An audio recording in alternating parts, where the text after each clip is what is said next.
Hi guys! For today's video, tuturuan ko kayo ng kung paano kunin ang calories ng ibang mga pangkaraniwan na kinakain or iniinom natin araw-araw.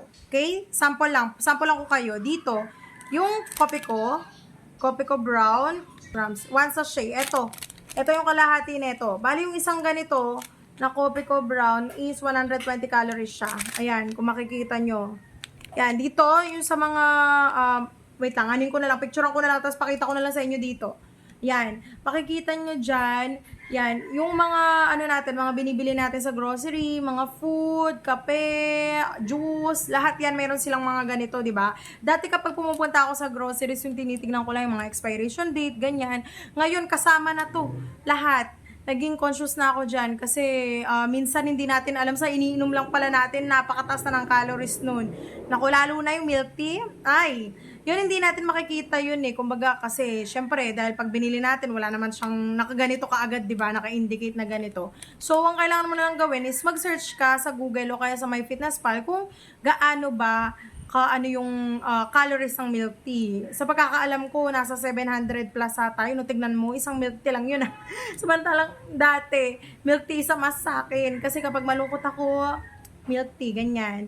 O yun, kaya dun pala, isa rin pala yung sa reason kung bakit talaga nag-gain din ako ng weight.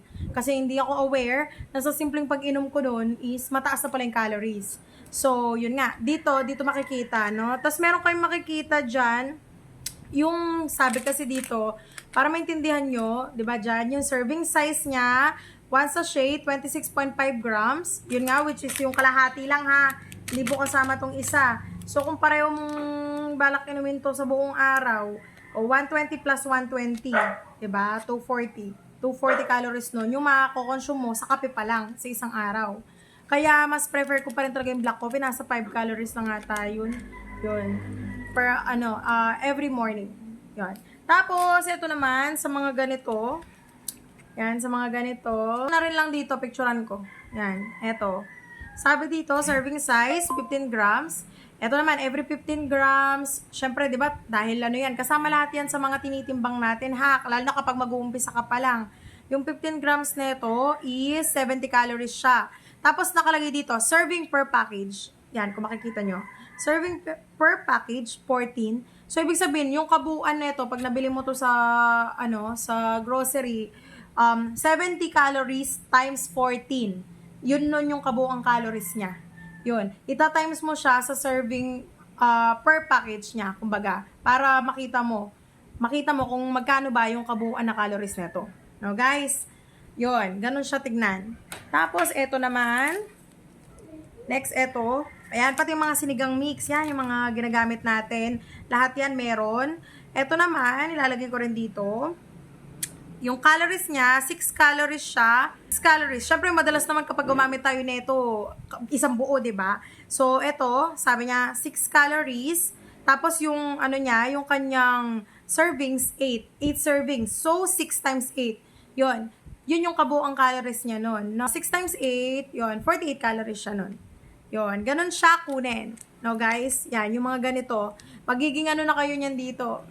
Yung iba meron pa tayo sa pagka-calorie deficit or sa diet, meron din tayong mga iba pang macros dyan katulad nga ng mga protein, 'di ba ganyan. Pero hindi ko pa siya masyadong hindi pa ako masyadong aware doon. Pero ang alam ko is kailangan every meal as much as possible high in protein, mas maganda 'yon sa diet natin. Tapos wag natin totally tanggalin yung carbs.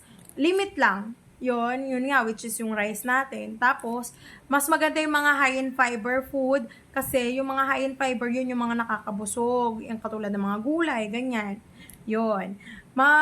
Mas maganda rin na medyo, kahit hindi mo naman totally maging expert ka doon, pero at least meron ka lang knowledge kung ano ba yung maganda para magkaroon ka or maka-create ka ng meal mo na balance yung diet, di ba? Or magkaroon ka ng balanced diet.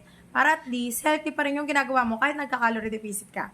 Kasi 'di ba pag nag-calorie deficit tayo, mas natin, mas malaki yung chance na mas konting makuha nating nutrients since nagde-deficit nga tayo.